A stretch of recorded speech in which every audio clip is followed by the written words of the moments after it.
A frase mais dita do ano. Professor, está no mudo. Depois de 65 anos, vale tudo. Boa noite a todos. É um momento de muita felicidade, né? Nós estamos aí com quase 50 pessoas. Hoje é um dia especial, né? E, na realidade, é domingo, né? Dia 18. O dia do lançamento do Livro dos Espíritos. Os Espíritos falam que foi o dia em que a luz venceu as trevas, né?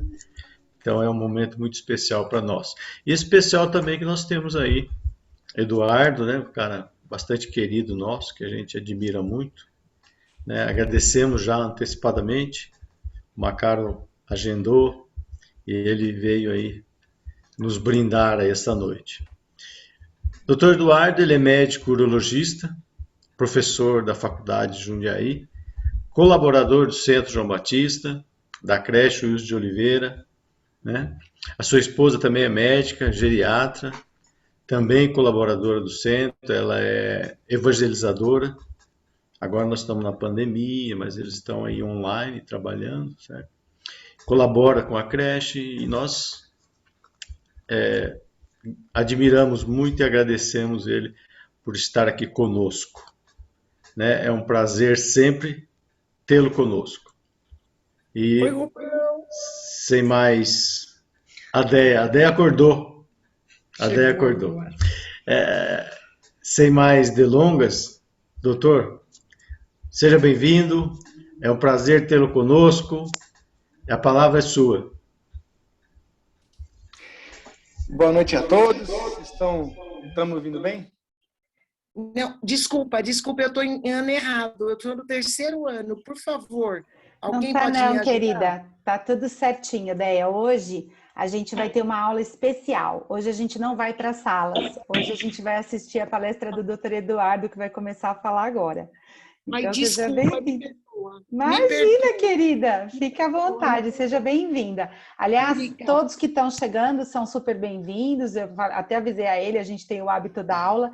Eu estou só colocando as pessoas no mudo, justamente porque a gente tem esse hábito e só para o doutor poder falar com tranquilidade. O que não significa que se alguém quiser fazer algum comentário, uma pergunta, acena para a gente, põe aqui no chat e no finalzinho as palavras dele sempre são animadoras para a gente conversar mais e a gente vai tentar separar um tempinho para conversar. É bom ouvir que a Déia quebra todos os gelos, né, Déia? Eu gosto porque ela acaba com as formalidades. Adoro isso, é exatamente o que a gente queria. Doutor, fica à vontade, por favor. Então, tá. Então, obrigado, né? Boa noite a todos. Eu agradeço bastante a todos do Centro João Batista pela oportunidade. É sempre um prazer muito grande, uma alegria muito grande a gente poder conversar aqui, né? E vamos aqui já partir para a palestra. Vamos lá.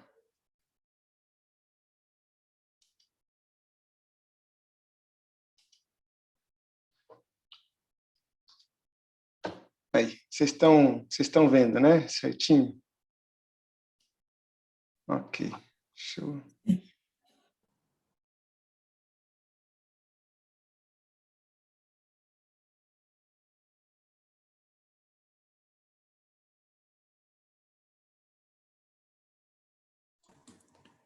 Está no mudo, doutor Eduardo. Acho que o doutor Eduardo colocou no mudo sem querer. Mas a gente está vendo direitinho aqui a tela.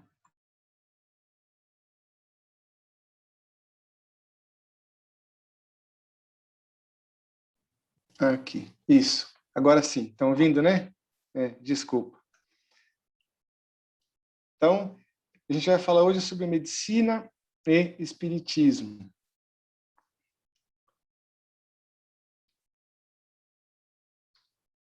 E não está passando aqui o slide.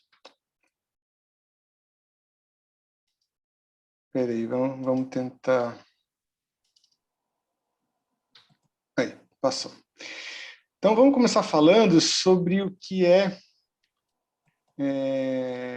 saúde, né? Pela definição da Organização Mundial de Saúde, que é uma definição um pouco antiga, de 1948, já tentaram mudar, mas ainda não conseguiram, né? Então, o que é saúde, né? Pela Organização Mundial de Saúde, é o estado de completo bem-estar físico, psíquico e social.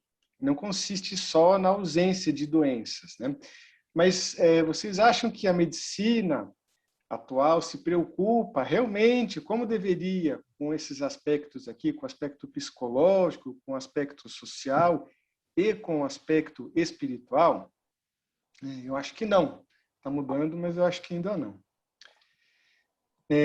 Só para a gente ter uma ideia, Hipócrates, que ele é considerado o pai da medicina, né? Ele viveu lá 400 anos antes de Cristo, ele vivia lá na Grécia, ele foi contemporâneo de Sócrates, e um influenciou bastante o outro, né? Ele era da escola de Cos, lá na Grécia, que era a escola de medicina mais avançada da época. Ele tinha como objetivo, né, eliminar ou aliviar a dor, né? Ele substituiu a magia por métodos científicos, digamos, né, testados e comprovados. Então, ele inaugurou a medicina como uma ciência, por isso que ele é considerado o pai da medicina. Ele tinha uma visão bastante integral do homem, né? Para ele, né, o conceito de saúde era homeostase, que quer dizer equilíbrio, mas ele levava bastante em consideração, né, outros aspectos para considerar o equilíbrio, e não só o equilíbrio físico ou do corpo físico. Então, assim, o equilíbrio do corpo físico também é importante, mas os outros também, né? Que é o equilíbrio emocional, o equilíbrio social, o equilíbrio ecológico, que é do ambiente que a pessoa vive, e o equilíbrio espiritual. Ele levava bastante isso em consideração. A gente sabe que a ciência ficou sob o julgo da Igreja por bastante tempo, né? Na Idade Média, e tudo tinha que passar pelo crivo da Igreja. Então, a Igreja podava, digamos assim, a ciência, ou podou por bastante tempo, né? E mais ou menos no século XVII, eles conseguiram se libertar, né, entre aspas, desse domínio da Igreja, né? E a ciência, digamos como um todo, nessa época, assumiu uma postura bastante materialista, né? Então, ela assumiu essa postura que ficou por um certo período e ainda a gente tem bastante resquício disso ainda, mas é uma coisa que está mudando, que é o que a gente vai falar aqui. Então, esse paradigma materialista, o que ele vê, né? Ele vê a pessoa somente como seu corpo físico, né? Então, ele ignora a existência do espírito, né? Então, ele vê o homem como uma máquina, e o foco dessa forma é a doença do corpo físico. Então, ele é bem materialista mesmo, né?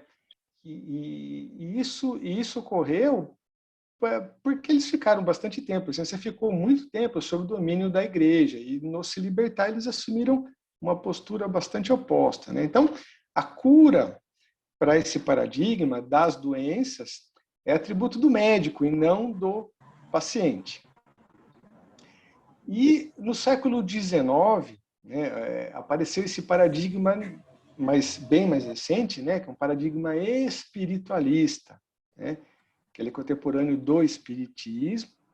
E o que esse paradigma espiritualista fala para a gente? Né? Que o ser humano é mais do que só o seu corpo físico, né? Ele fala o quê? Que tem algo, né? Isso depende de religião ou de filosofia, a gente chama de espírito, mas tem gente que chama de consciência, de alma, né? Eu usei aqui esse termo, que é um termo mais científico, que é metassistema, né? Mas é algo que hoje habita um corpo físico, né? E ele introduz para a gente questões filosóficas e morais como fatores promotores de saúde ou de doença. Ou seja, a origem das doenças não são só no corpo físico, elas aparecem no corpo físico. Mas não é um problema somente do corpo físico. Existem outros fatores não físicos que interferem, sim, são promotores de saúde ou de doença. né? Dessa forma, o foco, né, não passa a não ser mais a doença, e passa a ser mais a pessoa, né? Então ele tem uma visão mais integral, como Hipócrates tinha lá atrás, né? E ele reformula, assim, o conceito de cura. Então, ele fala para a gente que o quê? Por ter esses fatores, né, filosóficos e morais, né, que são promotores de saúde ou doença, né? Então, muitas vezes, a doença que se manifesta no corpo físico é a cura, né, pro espírito, que é a origem, sim, de todas as doenças. Isso o Espiritismo explica muito bem para a gente, é o que a gente vai falar. E assim, é o paciente que é o responsável pela sua cura, não é o médico. Então, esse paradigma materialista, que é mais antigo, lá do século XVII, ele via o quê? Vamos fazer uma analogia, como se a gente fosse um carro. Então, vai lá, quebra uma peça do carro, o mecânico vai lá, troca a peça e conserta o carro e o carro fica bom. Então, o responsável pela cura, né, do problema do carro era o mecânico, que seria o médico. E esse paradigma novo fala para a gente que não, né? Os profissionais de saúde, eles são auxiliadores, eles são facilitadores, eles vão ajudar a pessoa a se curar, mas a cura real, né, de todas as doenças, sim, é o paciente, né? É a pessoa que faz, não é o médico, né? E o Samuel falou do orgulho e da vaidade, né? Então, uma das questões, por muita gente ainda não aceitar muito bem esse paradigma espiritualista, está bastante relacionado com o orgulho e com a vaidade, né? Que a gente sabe que, via de regra, médico é bastante orgulhoso, vaidoso, tem bastante coisa para resgatar, para passar, por isso que teve a oportunidade, sim, por exemplo, de ser profissional de saúde, que é para poder ajudar as pessoas, né? Então, não é com o intuito missionário, né? Sim com o intuito de resgatar, de pagar muita dívida que tem. Então, tem bastante a questão do orgulho e vaidade, e esse conceito tira, né, o mérito da cura do médico. Então, ainda tem bastante resistência, né, por conta disso daí. E esse paradigma novo, espiritualista, ele tem assim uma visão mais integral do ser. Então, ele desfragmenta o doente, né? Então, na escola médica, a gente aprende por sistemas. Então, tem um sistema respiratório, digestório, geniturinário, e a pessoa é muito fragmentada, né? Então, você só olha para aquilo lá, você não tem uma visão tão integral, dessa visão mais materialista. Essa visão espiritualista, ele vê o ser como um todo, né? Que está tudo interligado. Então, ele trata, assim, o doente, e não a doença, porque ele enxerga que, muitas vezes, a doença que aparece em determinado sistema no corpo físico, a origem dela não é lá, a origem dela é em outro lugar, né? É no espírito. Então, ele tenta tratar a doença, sim, de verdade, lá na sua origem. E ele valoriza aspectos morais e aspectos espirituais como fatores promotores de saúde ou de doenças do corpo físico. E esses dois paradigmas, né, eles são inimigos, né? Então, essa questão materialista foi importante para o avanço da ciência como um todo, né? Quando a ciência se libertou, né, lá dos domínios da igreja, que a gente falou, ela assumiu uma postura aí materialista, então ela deu um salto tecnológico, digamos, grande, né? Mas isso não é inimigo dessa questão, dessa visão mais integral, né? Então, uma formação técnica inimigo de uma formação mais humanística? Não, elas têm que andar juntas, né? A tecnologia inimiga da humanização? Não, né? E a ciência é antagônica da espiritualidade? Não, de forma alguma, né? Porque uma complementa a outra, né? Gosto bastante dessa frase aqui de Einstein, que ele fala que a ciência sem a religião é manca e a religião sem a ciência é cega, né? Uma complementa a outra. E o espiritismo tem tudo muito a ver com isso daí. A gente sabe que o espiritismo tem esse tríplice aspecto, né, de religião, filosofia e ciência. Então ele faz esse link, essa união, né, de religião com ciência de uma maneira brilhante, E a doutrina espírita tem tudo a ver com esse paradigma espiritualista do século XIX, né? O que o espiritismo fala para a gente? Que existe um espírito, que somos um espírito que hoje habitamos um corpo físico, né? A gente pode chamar o espírito de metasistema. Eu estava conversando com o Rubens aqui antes, né, sobre o Odécio Iandoli, né, a gente gosta bastante dele. Tem numa das palestras dele, ele fala que conforme o público que ele vai conversar, ele não usa o termo espírito, ele não usa o termo reencarnação. Então ele fala metasistema, e para reencarnação ele fala palingenesia. Por quê? Se ele começa falando espírito e reencarnação, ele fala que a pessoa cria anticorpo. Ela já faz aquela cara, não, vem com esses papos de espírito e nem escuta e para de escutar. Agora, se ele usa metasistema ou palingenesia, né, que são termos mais técnicos, a pessoa escuta, né, ele consegue passar o conceito, que é o que importa, né? Tanto faz falar reencarnação ou palingenesia, o que importa é o conceito, e a pessoa escuta e absorve aquilo, né? Então, o que o Espiritismo fala para a gente? Que somos um espírito, que hoje habitamos um corpo físico, fala que quando a gente desencarna, a gente volta para a dimensão espiritual, passa lá um determinado tempo e volta a renascer aqui na carne outra vez, né? Então, que é a reencarnação e que isso prova a infinita bondade de Deus, né? Eu fiz um artigo que vai sair no JJ essa semana agora, fala sobre isso, reencarnação, né? A prova da infinita bondade de Deus. E o Espiritismo afasta os dogmas, né, para a gente. Ele não empurra nada goela abaixo, né? Ele consegue explicar tudo que a gente tem em condição cognitiva, tudo que a gente tem inteligência suficiente para entender, né? E ele faz isso como, né? Ele usa a tal da fé raciocinada, né, que Kardec falou. Então ele potencializa muito a nossa fé, né? Kardec disse que fé inabalável é somente aquela que pode encarar a razão face a face em todas as épocas da humanidade. E une ciência e espiritualidade, como a gente falou. Então a doutrina espírita tem tudo a ver com esse paradigma espiritualista recente, né, e que está ganhando cada vez mais força. E, mediante tudo isso que a gente falou, né, lá daquela definição antiga de saúde, acho que a gente precisa de uma definição melhor, mais moderna de saúde. A definição que eu mais gosto é essa que Emmanuel falou para a gente, de que saúde é a perfeita harmonia da alma, né? Que para atingir esse estágio de harmonia é preciso a gente ter uma certa condição evolutiva, né? Na aquisição do conhecimento, do amor e de uma melhora moral. O Espiritismo consegue fazer isso aí para a gente, consegue promover isso aí para a gente, fazer a nossa melhora moral. Então, consequentemente, o Espiritismo é um promotor de saúde.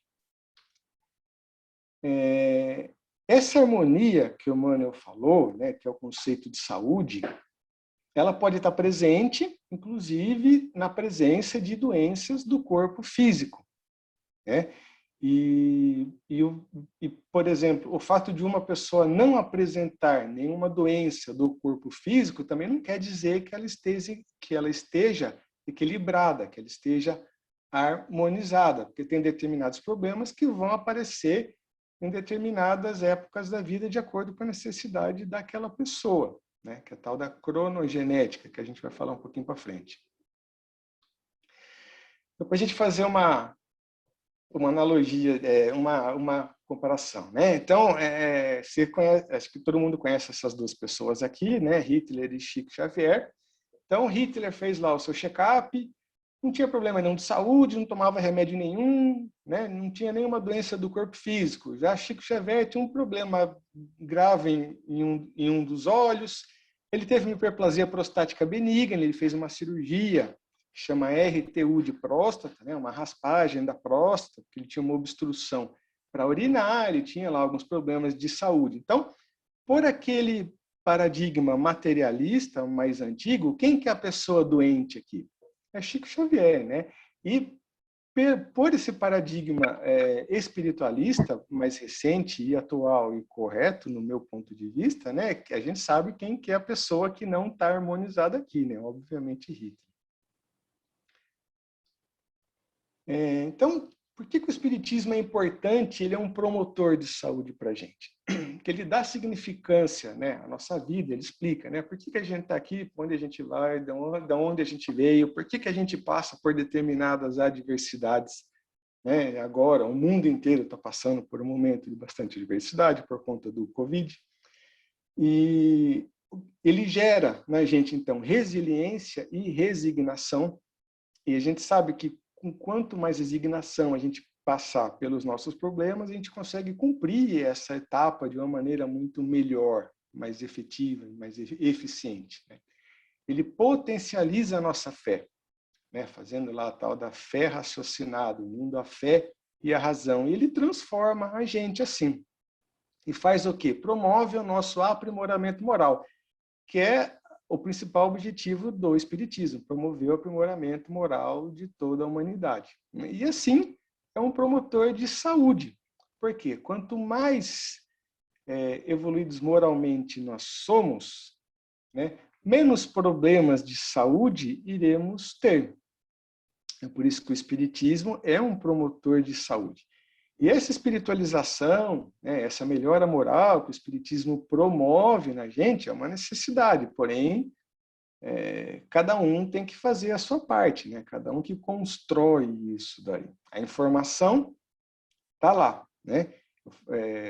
Eu falo que a gente tem 3 etapas, né? Primeiro é ter acesso à informação, né? E ainda a gente teve a oportunidade de encarnar aqui no Brasil, que é um país livre, onde são permitidas todas as práticas religiosas, então a gente tem acesso a essa informação. A grande maioria das pessoas aqui no nosso país, por exemplo, tem acesso à doutrina espírita, tem acesso à informação. O segundo passo é estudar bastante, né? Estudar bastante. E o terceiro e mais difícil é colocar em prática tudo isso que a gente aprende, toda essa informação que o Espiritismo tem para passar para a gente. Então, alguns efeitos práticos, né, de como o Espiritismo age na nossa saúde. Né? Então, ele define para a gente quem constrói a sua saúde. É o profissional de saúde? Não, ele está lá para ajudar, mas quem constrói a sua saúde é você. Né? Então, quem é o responsável pela harmonia do seu espírito, pela harmonia de todo o seu ser? É você, é o profissional de saúde. Ele está lá para te ajudar, mas é você que é o responsável por isso daí, pela sua saúde. Isso daqui é uma célula básica, né, digamos assim, um modelo de célula entre os trilhões de células que o nosso corpo físico é formado.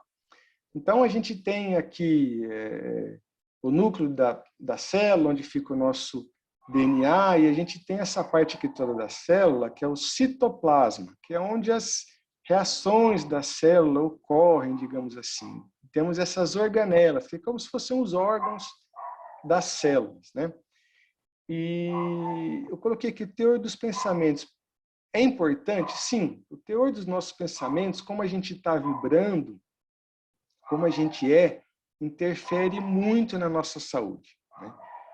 Quando fizeram lá o projeto Genoma, eles acharam que descobrindo lá a sequência do DNA, eles iam conseguir a cura de todas as doenças. Porque ele fala que o comando para as reações que ocorrem aqui no citoplasma das células vindo do DNA, a gente codificando o DNA, achando aquele problema, resolvendo ele, aquela reação não iria ocorrer aqui e, consequentemente, não ia ter alguma doença, digamos assim. Aí viram que não funciona assim,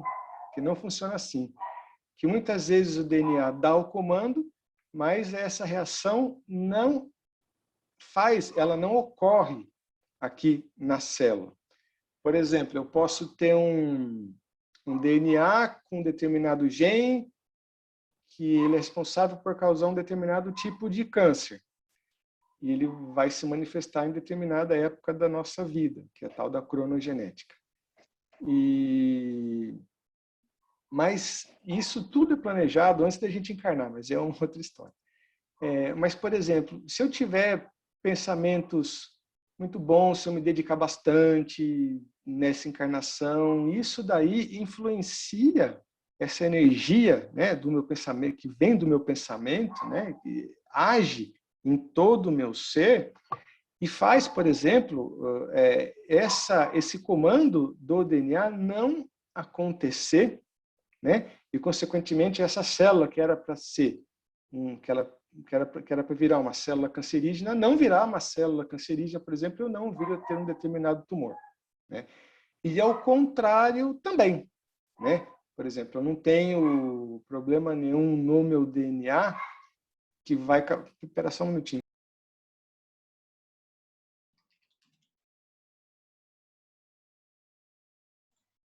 Desculpa, é o cachorro do vizinho aqui que estava latindo. Por exemplo, eu posso não ter uma predisposição genética para ter determinado tipo de doença, mas eu tendo pensamentos com padrão vibracional ruim, esse pensamento, essa energia age no citoplasma de todas as minhas células, provocando, por exemplo, determinado tipo de doença, né? Então, o teor dos nossos pensamentos é muito importante para a nossa saúde. Esse espiritismo explica bastante para a gente, né? Então, como a gente está vibrando, como a gente é, né? Se a gente tem pensamentos muito ruins, de raiva, de ódio, de vingança, isso é um gerador de doença do corpo físico, não tenha dúvida, né? E ao contrário também. Mesmo, por exemplo, se esse sentimento de raiva e de vingança, ele é muito ruim, né? Quando eu desejo mal para alguém, essa energia até chega naquela pessoa, mas ela faz muito mais mal para mim, para eu que estou pensando nessa energia, eu que estou gerando essa energia, desejando mal para o outro, essa energia age muito mais em mim do que na pessoa, né? Tem aquela frase, né, aquela analogia também que fala, né, que é como eu beber um veneno esperando que a outra pessoa desencarne, né? Então, ela faz muito mais mal para mim, para quem está gerando essa energia, do que para quem eu estou desejando mal, né? Então, o teor dos nossos pensamentos é muito importante. A gente tem que se policiar muito nisso daí e tentar manter um padrão vibracional o melhor possível, porque isso é um fator promotor de saúde, sem dúvida. Enroscou aqui. E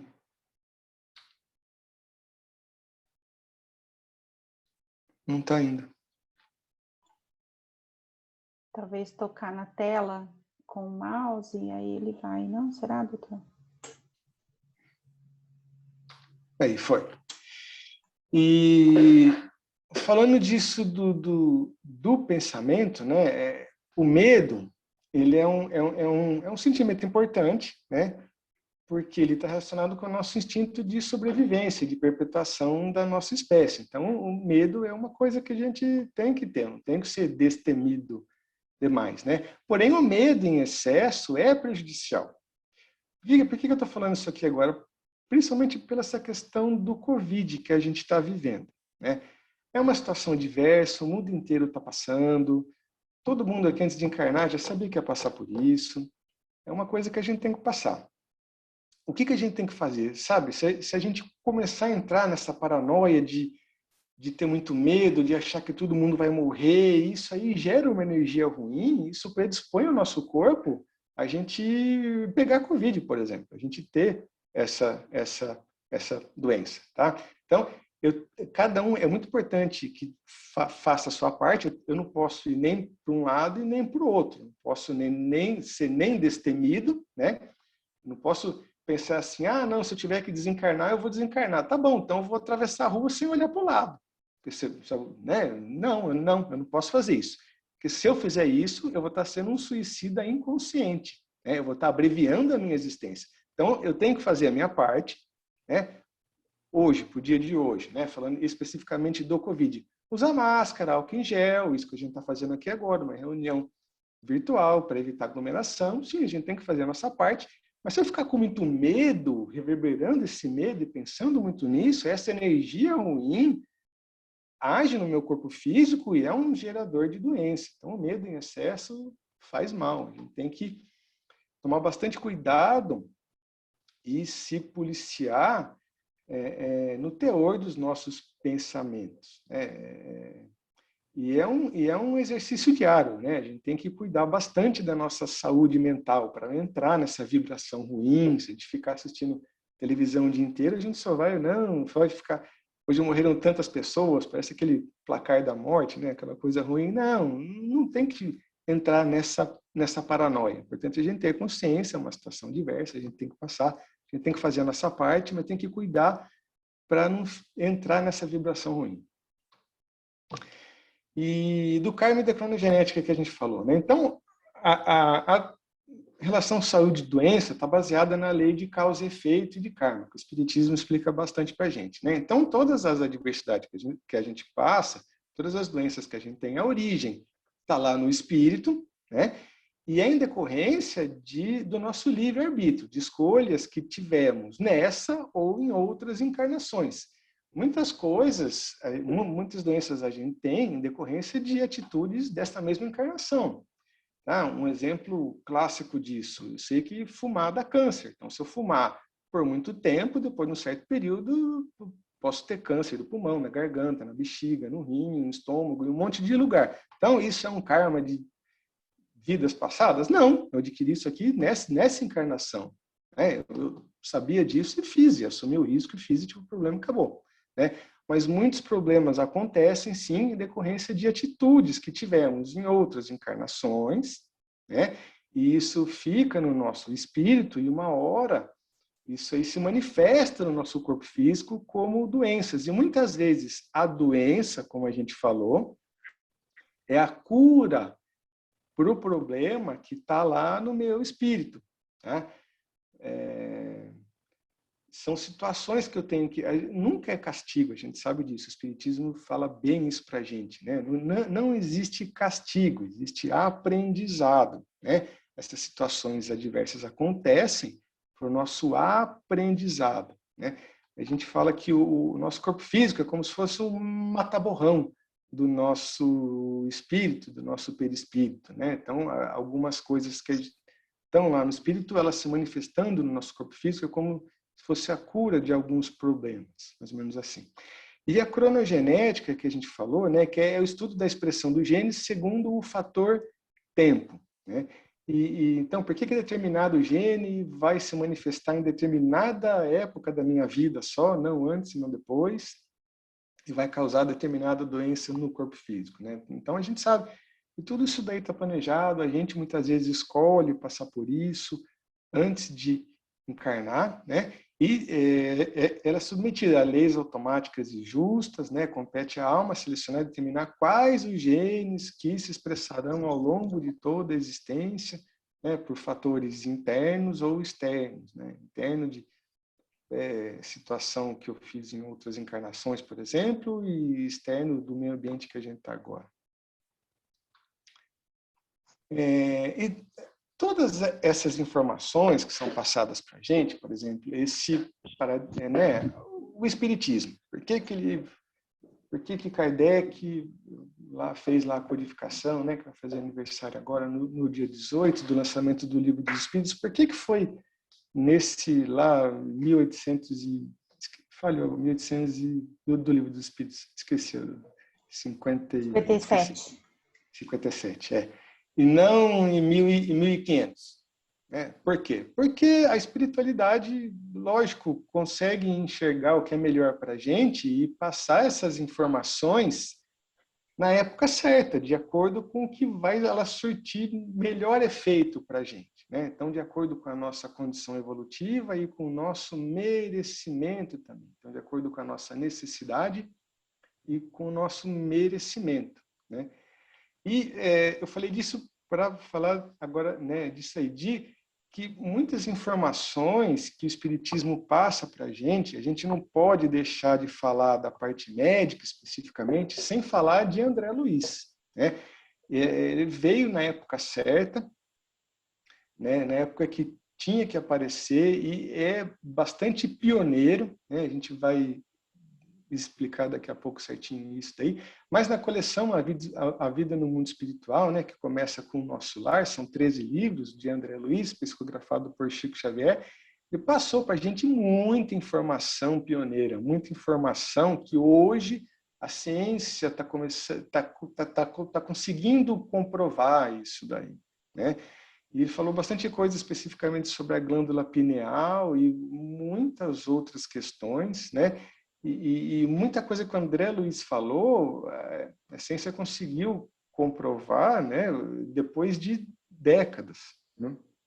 A gente fala que tem muitas sementes nessas obras espíritas, né? Que são situações que o André Luiz passou para a gente e que muitas vezes elas vão germinar na hora correta, ou na hora apropriada, ou na hora que eu tenho condição cognitiva de entender aquilo e condição moral junto, né?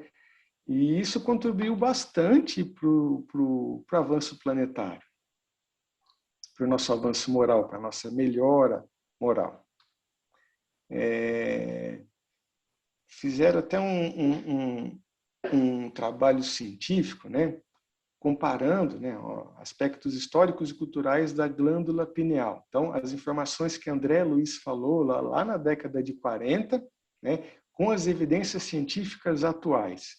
Foi um trabalho feito por brasileiros aqui, né, o Giancarlo Lucchetti que encabeçou, e eles chegaram a algumas conclusões. Então, lá no livro Missionários da Luz, falando especificamente da glândula pineal, que André Luiz falou bastante, ele falou que ela é responsável pela secreção de hormônios psíquicos, né? E que a glândula pineal ela conserva uma ascendência em todo o sistema endócrino. Isso ele falou lá na década de 40. E só descobriram a melatonina, que é um hormônio que a pineal produz, em 1958. Né? E só descobriram para que ela serve, né, em 2009. Né? Então, e André Luiz falou isso lá para a gente, lá atrás, né, que ela secreta hormônios psíquicos. E a gente sabe que a melatonina faz isso daí. Né? Então, só em 79 a ciência conseguiu comprovar, né, que a glândula pineal exerce papel de integradora do sistema neuroendócrino. André Luiz falou lá em 1940. No livro Evolução em Dois Mundos, ele fala para a gente que a pineal também é responsável pela tradução e seleção de estados mentais diversos, né? E que ela é a glândula, né, que faz nosso link com o mundo espiritual. Né? Em 2005, só, eles conseguiram fazer um trabalho científico com ressonância magnética, onde eles colocavam pessoas para meditar e eles faziam uma ressonância magnética, as pessoas não meditando e as pessoas meditando. E a ressonância magnética consegue avaliar a área do cérebro que está em funcionamento, digamos assim, né? Que está com uma atividade maior. E eles viram que quando a pessoa está meditando, ou seja, quando ela está ligada com o mundo espiritual, né? Lá a glândula pineal funcionava muito, né? Tinha uma função lá muito grande. Então, o que André Luiz falou lá para a gente, a ciência conseguiu comprovar só lá em 2005, né? 50 e tantos anos depois. Então, isso mostra o pioneirismo do espiritismo em tratar questões científicas, falando aqui especificamente da área médica. Houve um aumento muito grande de artigos científicos relacionando medicina e espiritualidade. Isso aqui é uma foto, né, de uma página da internet. Essa plataforma aqui, PubMed, é a plataforma, é a maior plataforma que tem de artigo científico médico. Né? E a gente observa aqui, ó, em 1910 tinha quase nada, e aqui começou a subir bastante, mais ou menos de alguns 20 anos para cá, né? Começou a aumentar bastante a quantidade de artigos científicos relacionando medicina e espiritualidade. Aqui o ano passado, em 2020, né, quase 1.500 artigos científicos relacionando isso daí. Né? No total, 15.000, né? Mas só o ano passado, 1.500. Então, houve um aumento muito grande de interesse, né, de relacionando medicina e espiritualidade. Então, essa é uma tendência bastante forte. alguns desses estudos científicos, né? Eu peguei aqui alguns. Então, o que um deles comprovou? Que pessoas que têm uma religião não espírita, obrigatoriamente qualquer religião, né, vivem, em média, 7 anos a mais. Então, isso mostra o quê? Que as religiões, né, e as religiões visam promover, né, a espiritualização das pessoas e a melhora moral, né, então elas são promotoras de saúde. Pessoas que têm uma religião vivem 7 anos a mais na média, né. Outras coisas que eles conseguiram comprovar. Quem tem uma religião tem muito menos depressão. E quando tem depressão, consegue se curar dela muito mais rápido. Quem tem uma religião tem muito menos índice de suicídio e de abuso de drogas, né? Quem tem uma religião tem muito menos pressão alta, tem muito menos derrame cerebral, que é o AVE, tem muito menos infarto, né? E quando tem infarto ou algum problema cardiológico, tem uma sobrevida maior, ou seja, consegue viver mais mesmo tendo esses problemas. E aqui um marco bastante importante também, que no Congresso de Cardiologia de 2019, no Congresso Brasileiro, a Sociedade Brasileira de Cardiologia, nunca tinha se falado nisso, né, mas ela recomendou, né, que seja abordado na consulta médica a questão da espiritualidade. Porque isso é um fator promotor de saúde, né? Então, isso previne doenças do coração. Especificamente, eles falaram porque era da Sociedade Brasileira de Cardiologia, mas a espiritualidade previne doenças como um todo, né? Então, segundo muitos estudos, pessoas com algum tipo de fé são mais resilientes. Foi o que a gente falou lá que o Espiritismo faz na gente, faz a gente ser mais resiliente e ter mais resignação, né? Então, as pessoas com algum tipo de fé são mais resilientes e vivem dessa forma melhor. Outra coisa que eles falaram, né, que a espiritualidade proporciona sentimentos de perdão, gratidão, empatia e otimismo, que são sentimentos bons. E esses sentimentos bons, né, fazem o nosso corpo físico liberar essas substâncias anti-estresse, que são as serotoninas e as endorfinas, e essas substâncias são benéficas para a saúde do nosso corpo físico. Por outro lado, pessoas que têm sentimentos de raiva, ódio, vingança, pessimismo, né, liberam muitos hormônios, que é o cortisol e a adrenalina, e esses hormônios em excesso são prejudiciais para o nosso corpo físico.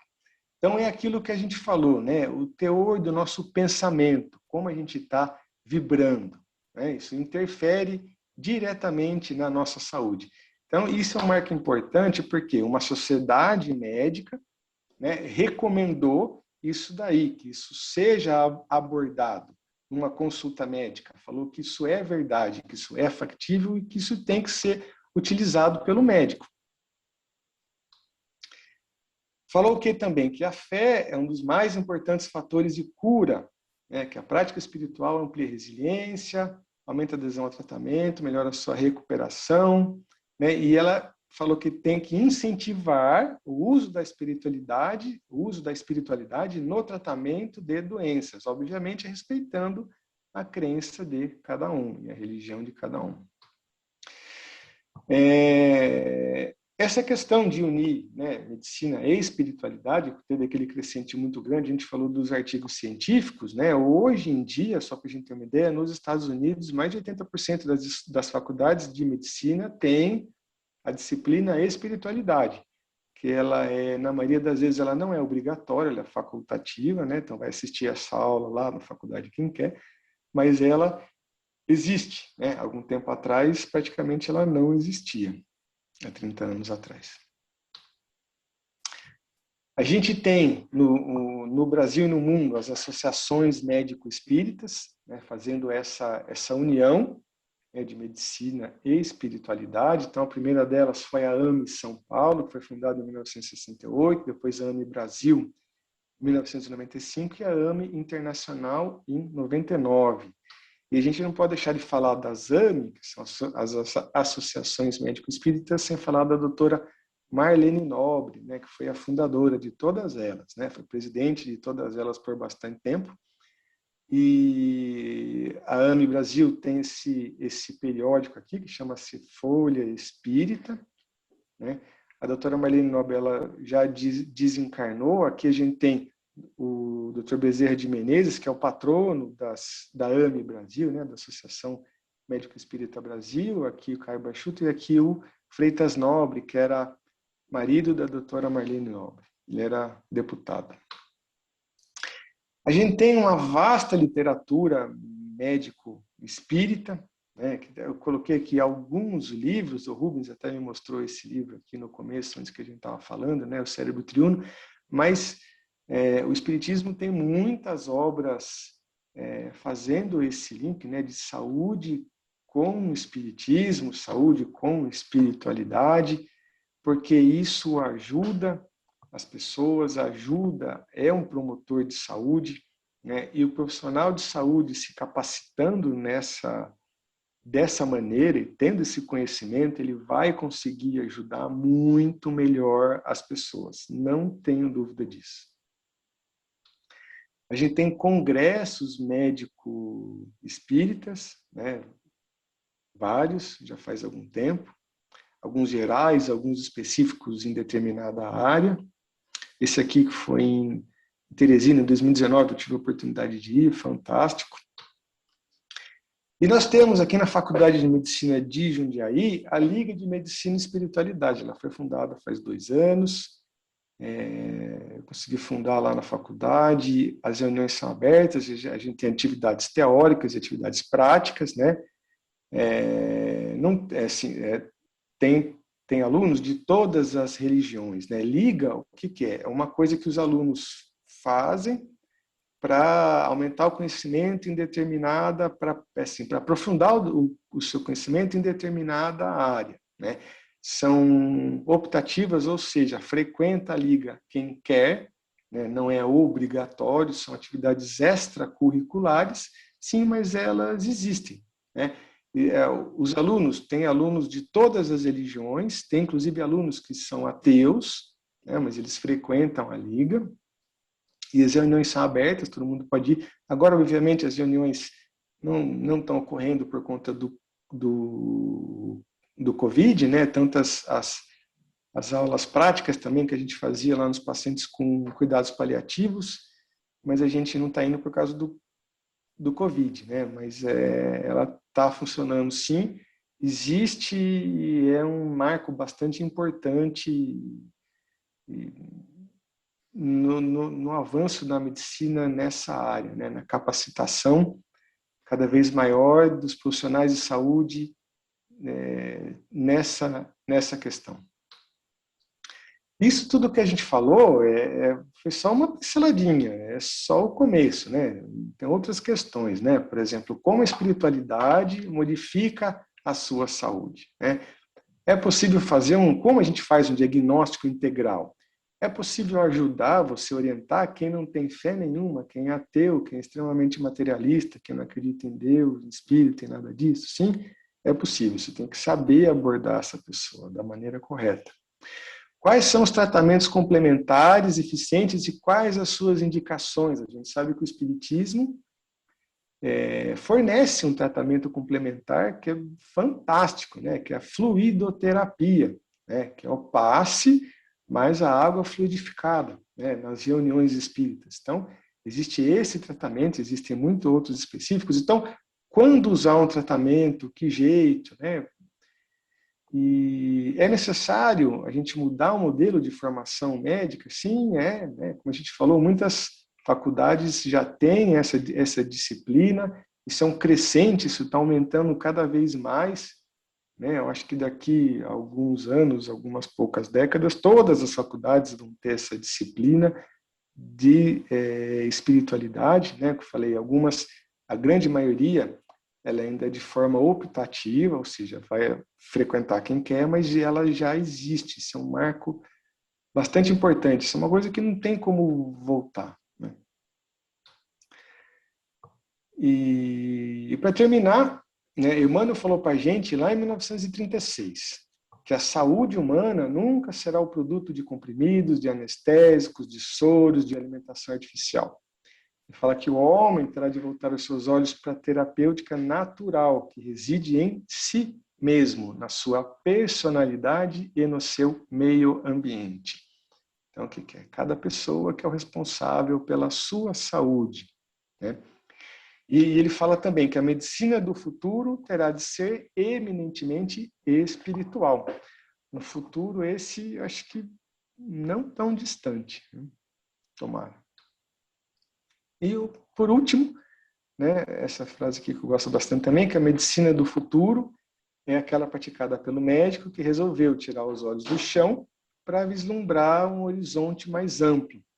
E o Espiritismo promove isso na gente, no profissional de saúde, de uma maneira brilhante, né? Ele abre os horizontes de todo mundo em todos os sentidos. Inclusive na parte técnica, profissional, fazendo essa junção, né, de ciência com religião. Então, abre o horizonte de todos e da ciência como um todo, né? E isso é fantástico, a gente tem que usar isso cada vez mais e botar em prática. Era isso. Agradeço bastante a atenção de todos. Passei 5 minutinhos a mais do tempo do que eu falei que eu ia falar, desculpa. E agora acho que a gente fica aberto, né, Érica, para alguém que queira fazer alguma Começo. pergunta. Parar de... Eu começo, doutor. Posso? Esses dois últimos slides aí, explicaria o efeito placebo? Sim, explica. Explica sim o efeito placebo, né? A gente sabe que existe, para toda medicação existe esse efeito placebo. Se você está tomando um comprimido de farinha, você fica curado da doença, né? Por causa da mudança de postura, da mudança do pensamento, você acha que você vai ser curado, que é a fé, né? Isso aí é mais da metade do tratamento, é isso daí. Sem dúvida. Isso aí. Bom, eu vou ver se mais alguém gostaria de fazer algum comentário. Eu vi que a Rosana fez alguns comentários aqui no decorrer da fala, né, Rosana? E eu posso ler aqui algumas coisas, além da quantidade de pessoas dizendo aqui que bom ouvir, que bom aprender, palestra maravilhosa, enfim, aquilo tudo que a gente já imaginava, né, doutor? Porque é tão acolhedor para quem é estudioso da doutrina espírita quando a gente ouve alguém com tanta didática, trazer aspectos tão objetivos, né, para dentro desse nosso ensinamento. Acho que esse é um fechamento, assim, e tão bacana, né? E mais bonito ainda é que as suas colocações, elas não são restritas à doutrina espírita, né? É claro que você é um estudioso também da doutrina, é espírita, então a gente acaba falando nesse contexto até pelo público, mas isso vai muito além, né? Vai muito além das religiões, né? E sim da prática da sua espiritualidade, né? Vai, E uma coisa que a gente faz, né, como eu falei que o Décio Iando ele fala, né, às vezes você muda, assim, o conceito muitas vezes é o mesmo, mas as palavras, algumas filosofias ou religiões ou a parte científica usa de uma ou outra palavra que quer dizer a mesma coisa, mas é só outra palavra, e você usa outra palavra e você faz a pessoa te escutar e absorver esse conceito, que é o que importa. Então a gente tem que se adaptar para cada público que vai falar, né? Isso o profissional de saúde tem que saber fazer no dia a dia do seu trabalho, adaptar as palavras de acordo com o que ele sente da pessoa que ele está tentando ajudar, né? Isso faz uma diferença enorme para a pessoa escutar e absorver aquilo, isso fazer sentido para ela, e ela colocar em prática e resolver o problema dela ou não, né? Por isso que a espiritualidade, né, esse estudo, né, de espiritualidade e medicina, de espiritismo e ciência, tem que ser estudado cada vez mais pelos profissionais de saúde, tem que ser bastante alavancado, porque funciona, dá certo, ajuda muitas pessoas. Então, eu trabalho com estratégia de saúde da família, né? Então, a gente vê muito isso, né? Trabalhando como um todo, olhar multi, né? O quanto que isso ajuda bastante o paciente. Sim, sem dúvida, né? Que a gente consegue ter essa visão integral, né? E você consegue enxergar a origem lá do problema, né? Às vezes a pessoa tem algum problema em determinada parte do corpo, mas você vê que a origem não é lá, né? O problema está se manifestando lá, mas a origem não é lá. E você sabendo disso, você consegue ajudar essa pessoa, fazer ela entender isso e ajudar ela a sair daquela situação de uma maneira muito melhor, mas muito melhor, que é a cura de verdade. Trabalhar com a causa mesmo, né? Sim. Doutor, a Ana Paula pediu aqui rapidinho para se você pode repetir os nomes de alguns dos livros que você mencionou no decorrer da palestra que ela não conseguiu anotar. Eu posso escrever aqui depois também no chat. Posso? Deixa eu compartilhar aqui de novo. Peraí. Alguém ia falar alguma coisa enquanto isso? Quer falar? E eu acabei interrompendo.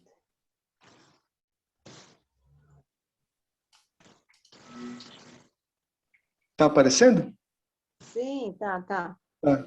Esses são alguns, mas tem um monte, né? A AME tem um monte de livro, né? Então, se você entrar no site da AME, da Associação Médica Espírita, tem lá um monte de livro.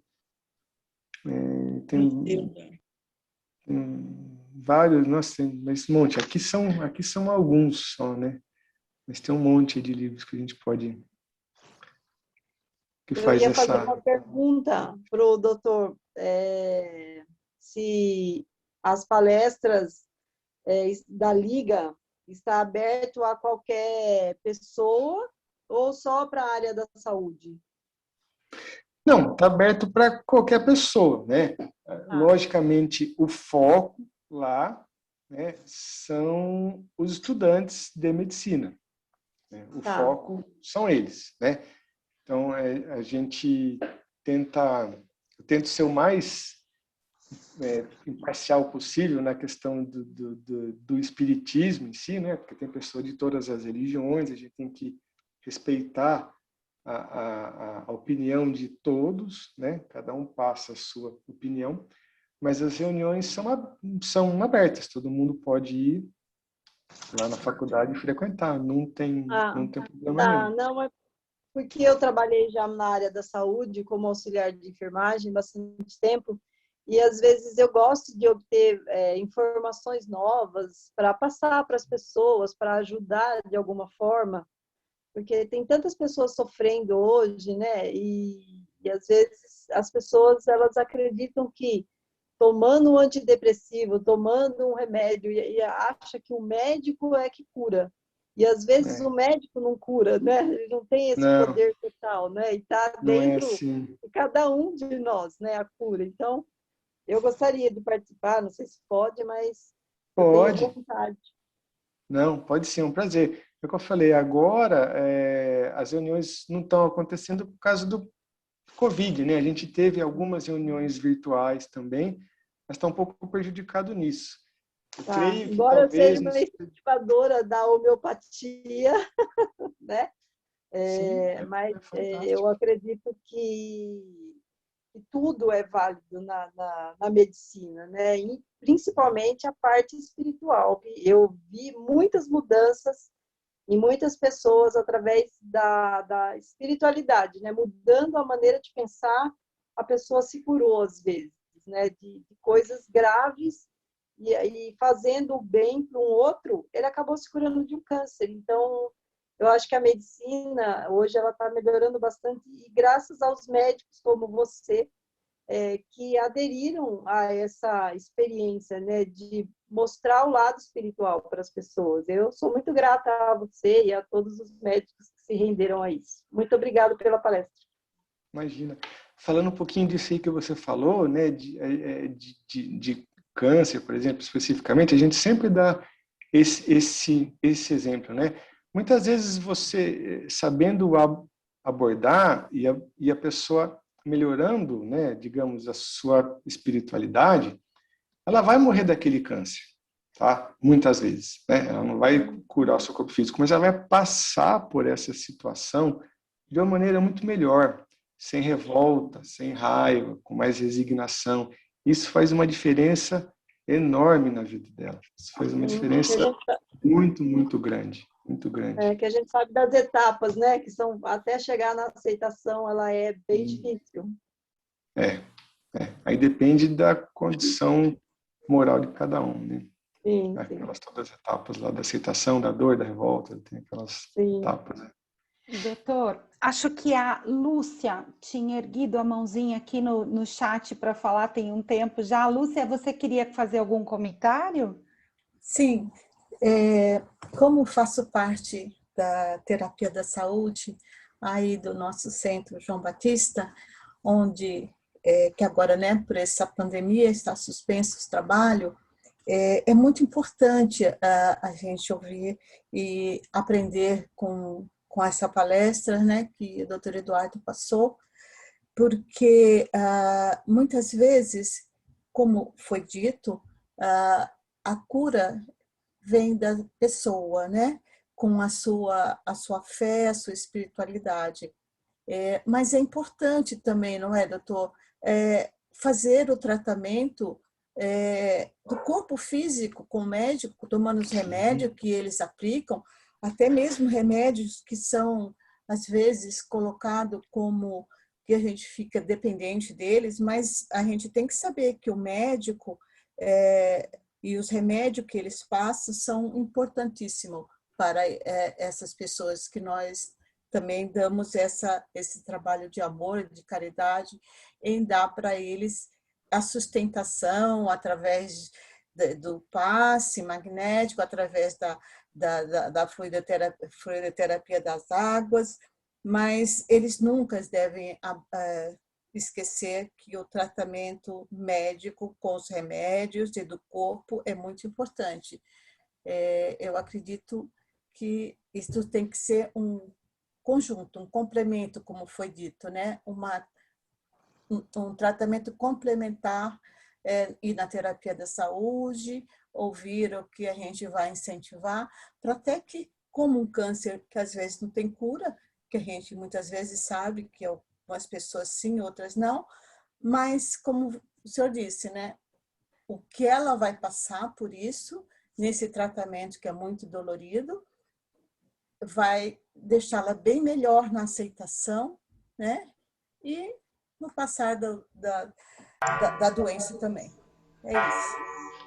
Isso é perfeito, é isso. A gente jamais deve abandonar, digamos, o tratamento médico convencional. Sim, ele tem que ser feito, é eficaz, funciona, né?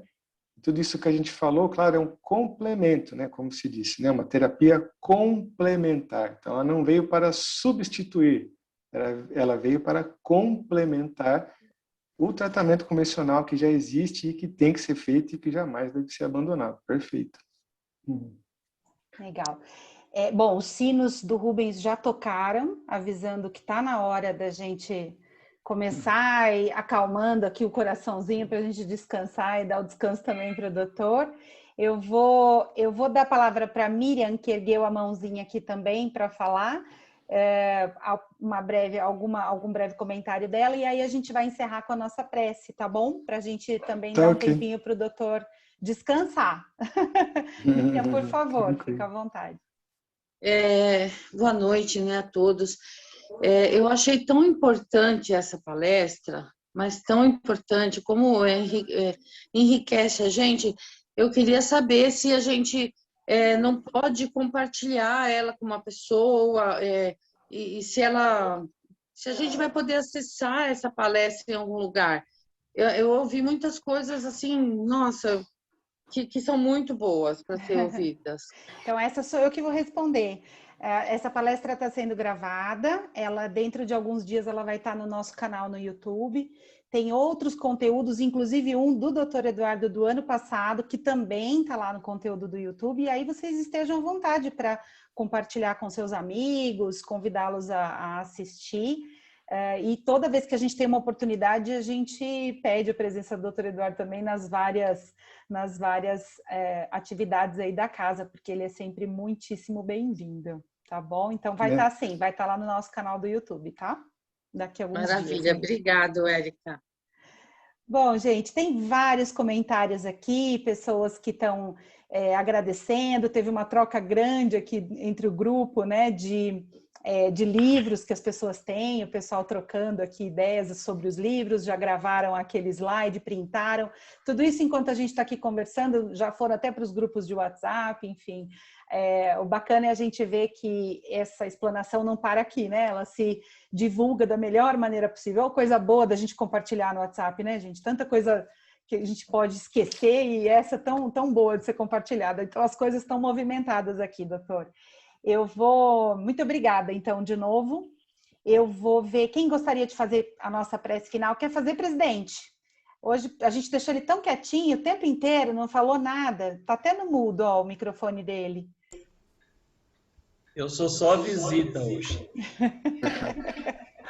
Outro dia a gente falou que sua prece é mais forte que a dos outros, né? Que a prece do presidente da casa é mais forte. É uma brincadeira.